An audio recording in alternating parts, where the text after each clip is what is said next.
I want you to imagine a historical artifact that, well, perfectly blurs the line between a deeply personal religious plea and a global geopolitical strategy document. Yeah, it's a fascinating concept, because usually we put those things in two totally separate boxes, right? Exactly. But today we are opening up a single jarring document from 1981 that completely ignores that boundary line. Mm.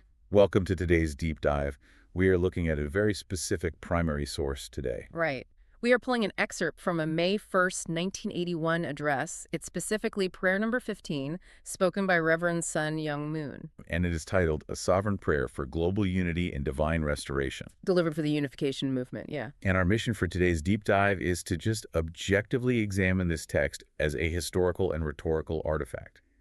We want to pop the hood and see exactly how it intertwines this massive theology with Cold War politics and, frankly, a wildly ambitious vision for global unity. And we should probably put a quick disclaimer out there for you listening. This text contains some very strong, very specific political and religious claims about global communism, the Reagan administration, and theological history. Oh, absolutely. So we are definitely not taking sides here. We aren't endorsing these viewpoints.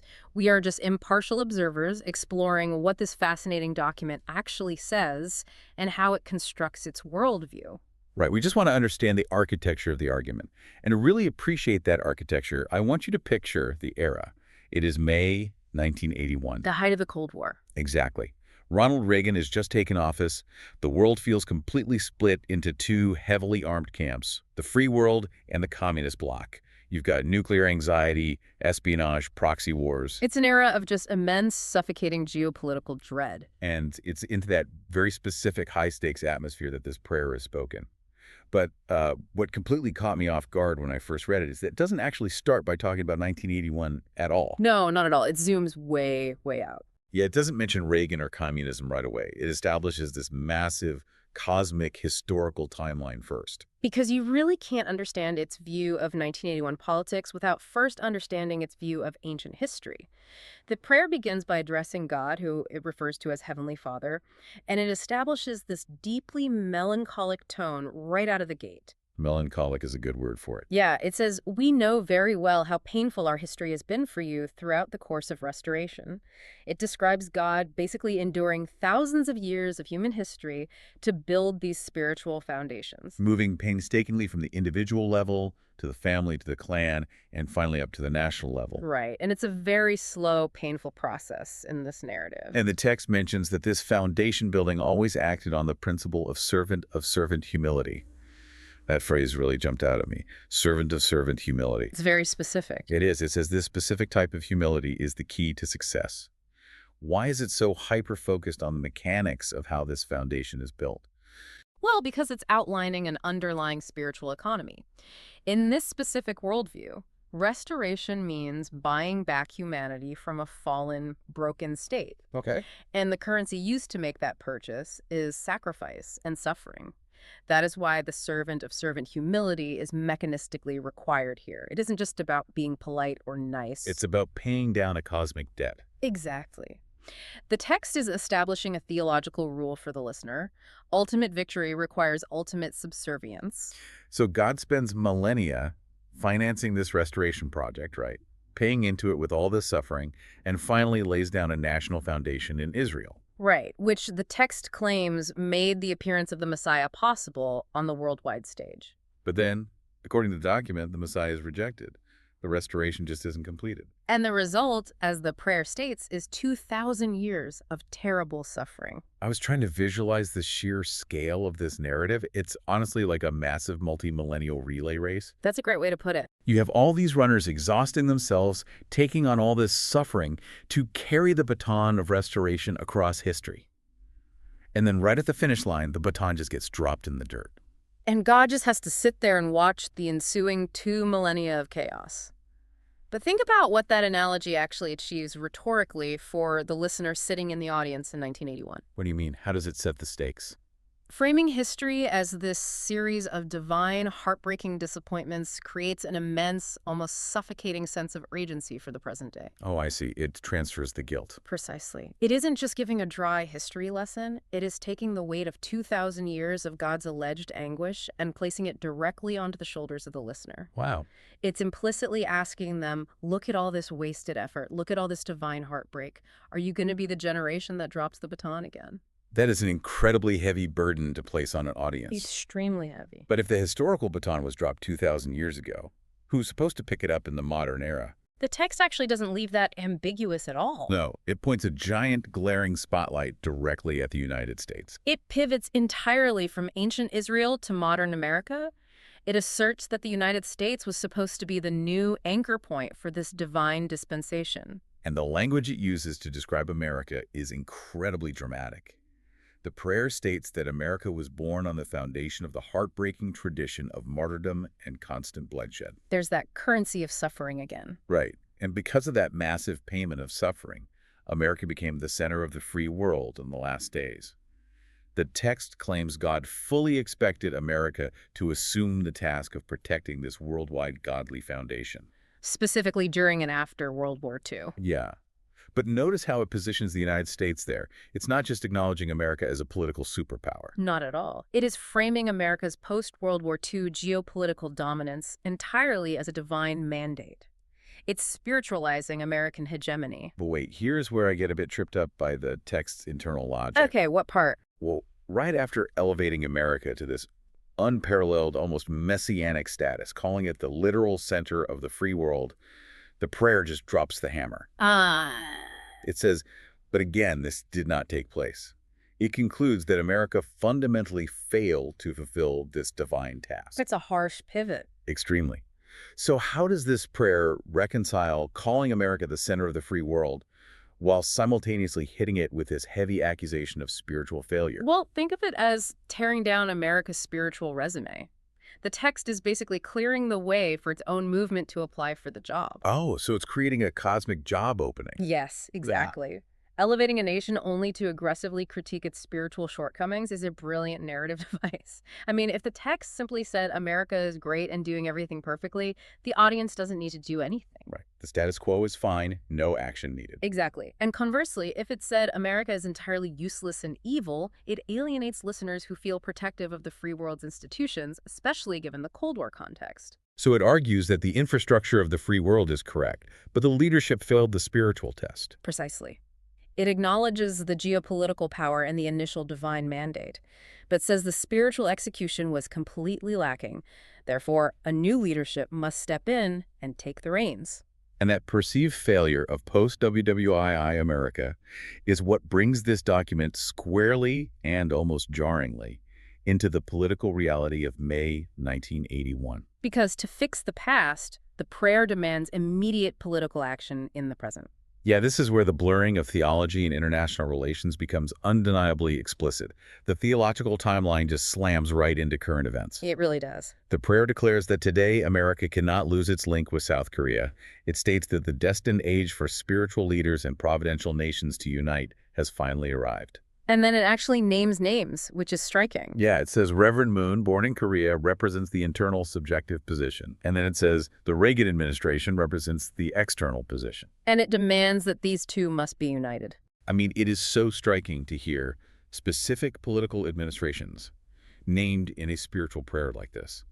It honestly reads less like a traditional prayer and more like a spiritual State of the Union address. Or a cosmic intelligence briefing. Exactly. But can we unpack that philosophical structure for a second? The internal versus external positions. What does that actually mean in this context? Sure. The text is arguing that political power, in this case the Reagan administration, is merely the external shell. It's an instrument. It has the military might, the economic leverage, the geopolitical influence. But it lacks something. Right. The text claims it lacks the internal spiritual compass to wield that power correctly. It requires the internal subjective position, represented here by the Unification movement's leader, to guide it. Let me see if I have this right. It's almost like a hardware and software analogy. I like where you're going with this. Like the Reagan administration, the U.S. military, the nuclear arsenal, that's all just the hardware. It's powerful, but it's dumb without instructions. And the unification movement is claiming to be the operating system that needs to run it. That perfectly captures the dynamic the text is trying to establish. And the audacity of that claim is staggering when you really think about it. It really is. You have a religious leader in 1981 openly declaring that the geopolitical might of the leader of the free world is spiritually blind and ultimately ineffective without this specific movement's guidance. And right after demanding this unity, the text issues a direct security warning to God. It says, even at this moment, worldwide communism, with all its tremendous power, is making maneuvers designed to overthrow the Reagan administration. By explicitly naming global communism as the active threat moving against the administration, the text is taking the very real geopolitical anxieties of the Cold War and elevating them into literal spiritual warfare. Which leads to these incredibly emphatic calls to action. The prayer says the time has come for the Reagan administration to be strong and bold.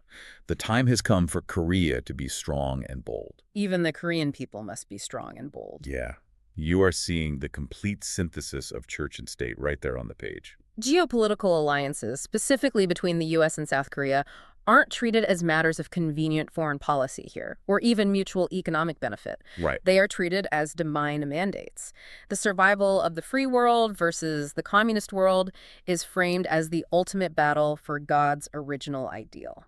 So supporting these specific political alliances basically becomes a test of your spiritual faithfulness. Exactly. Okay, so we've identified the enemy, global communism. Yeah. We've identified the key players, the Reagan administration and South Korea, guided by this movement. But identifying the pieces on the board doesn't tell us how the game is actually played. Right. How do you win? Yeah, how does this text propose actually winning this cosmic war? Well, the strategy outlined in the text demands action on multiple planes simultaneously.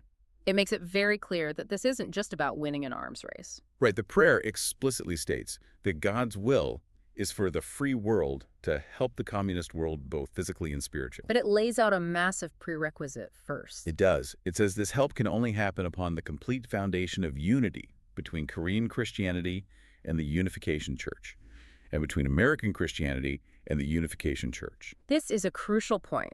Before the external battle against communism can be won, there must be internal unity among religious groups in the free world. So it places the ultimate responsibility for global geopolitical victory not on politicians in Washington, but on the spiritual unity of these specific religious bodies. Exactly.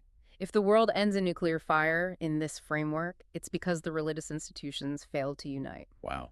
And once that unity is achieved, the text asks God to provide the unification members with determination so they can give the free world the boldness to take the subject position over the communist world. Right. But I have to admit, as I was reading this specific section, the terminology gave me absolute whiplash. You mean the shift in tone? Yes. The text starts using incredibly martial, aggressive language. It prays for members to be lights in the world of darkness, shining like the brightest suns and being brave and strong like victorious generals. Very militaristic. Good. It talks about them being impenetrable to the arrows of persecution and never being brought to surrender. But then, practically in the next breath, it pivots to this deeply intimate theological ladder. Yeah, it really does. It talks about inheriting the foundation of the true parent's family by mastering the principle of servant, adopted son, and son, and becoming representatives of heavenly love. Why does the text rapidly alternate between the aggressive language of a war room and the intimate language of a family room? That juxtaposition is arguably the most powerful psychological mechanism in the entire document. It serves a very specific dual purpose to mobilize followers. How so? Well, think about human psychology and what motivates us to take extreme action. If you only use the martial language, victorious generals, arrows, surrender, you are enlisting people in an army. Right. That gives them a sense of profound purpose, high stakes, and urgency. It tells them they're fighting a literal war for the fate of the world. It gets the adrenaline pumping. You feel like a hero in a grand narrative. Sure. But an army can be cold. It can be dehumanizing. You're just a disposable soldier in a trench. So the text immediately couples that martial intensity with the language of family, adopted son, true parents, heavenly love. Oh, I see. Now, you aren't just enlisting in an ever-victorious heavenly army. You are being welcomed into a cosmic family. The martial language provides the ultimate external purpose, while the familial language provides the ultimate internal security and belonging. It's an airtight mobilization strategy. It's like being handed a shield and a sword, but also being given a permanent seat at the dinner table. Exactly. Get the fierce purpose of a soldier and the unconditional belonging of a child all at once. And that dual structure, the army and the family, is ultimately building toward a global ambition that goes far beyond simply surviving the 1981 Cold War. Oh, yeah. It doesn't just want to beat communism. It wants to completely re-architect human civilization. It's a massive endgame. The prayer claims success in gathering different races from all over the world, noting they aren't even from the same lineages. And it says that when this foundation develops to the world level, naturally we can embrace the world and absorb all cultures and historical traditions. Absorb all cultures and historical traditions. That is a breathtakingly sweeping goal. It really is. It envisions a singularity of human culture. The text isn't arguing for a pluralistic society where everyone coexists peacefully in their own way. It is arguing for a world entirely unified under this specific theological tradition. And it grounds this sweeping cosmic goal in a very specific, localized geopolitical target. Back to Korea. Right. The text states, "A unity of all races, with its blazing fire of love, is being offered to you, Father. With this love and unity centering on the nation of South Korea, we can gain the power to master North Korea." It's quite the statement. I just have to pause on the sheer paradox of that sentence for a second. Gaining the power to master a divided, heavily militarized, hostile nation through a blazing fire of love. It's quite a contrast. It's such a fascinating collision of hard geopolitical dominance, mastering a territory, with the softest, most ethereal concept imaginable. But again, this connects perfectly back to our initial mission for this deep dive. This text simply refuses to acknowledge a separation between the spiritual and the political. They're one and the same here. Exactly. To master North Korea isn't framed as a military conquest with tanks and artillery. It is framed as a spiritual conquest that will inevitably manifest physically. The blazing fire of love is treated as a tangible geopolitical weapon. Wow. If the spiritual foundation is strong enough, the physical reality has no choice but to align with it. And the prayer concludes by expressing the hope that this tradition of unity and love can be established far and wide so that all mankind can measure up to it. Right. And it asks that members become better sons and daughters who can come closer to you each day, becoming the group that prepares the way for the restored nation and family. Notice how we end exactly where we started, but in reverse. What do you mean? Well, we just discussed the massive macro scale, uniting all races, mastering North Korea, absorbing all cultures. But the final mechanism for achieving that macro vision is entirely micro. Becoming better sons and daughters. Exactly. The text masterfully weaves the deeply personal struggle for spiritual purity and the globally monumental struggle for Cold War dominance into a single inseparable thread. So let's take a step back and look at the incredible journey we've just taken through this single 1981 text. It's a lot of ground to cover. It really is. We started with the origins of humanity, tracing a 2,000-year timeline of God's perceived suffering and a dropped historical baton. We moved through the framing of America's destiny and its supposed spiritual failures post-WWII, which conveniently created a cosmic job opening. Right. We stepped right into the Oval Office of the Reagan administration, treating Cold War tensions and the nuclear threat as literal spiritual warfare. We examine the mobilization strategy that turns followers into both victorious generals and adopted children. Yeah. And finally, we arrived at a vision of unifying a divided Korea and ultimately absorbing all global cultures into one tradition. And this is exactly why exploring primary documents like this matters so deeply to you, the listener. Absolutely. We tend to compartmentalize our world. We put politics in one box, religion in another, and history in a third. But this text is a potent reminder that powerful movements and their leaders rarely view the world that way. They really don't. For them, religion, politics, and history are not separate categories. They are one unified battlefield of human destiny. Understanding how these elements are fused together rhetorically is essential for understanding how massive groups of people are mobilized to change the world. It really does change how you listen to speeches, how you read history, and how you view current events. Yeah, you start seeing the underlying frameworks. Which leaves me with a final thought for you to mull over as we wrap up today. We started by examining a historical artifact from 1981 that seamlessly wove together the fate of the U.S. presidency, a divided Korea, and the cosmos itself. Right. So look around today. What contemporary geopolitical conflicts are today's spiritual or ideological movements quietly claiming as their own cosmic battlegrounds? Where is the line between political strategy and divine mandate being blurred right now? That is the exact question this text forces us to ask. Thank you so much for joining us on this deep dive into the source material. Until next time, keep questioning the lines between the boxes.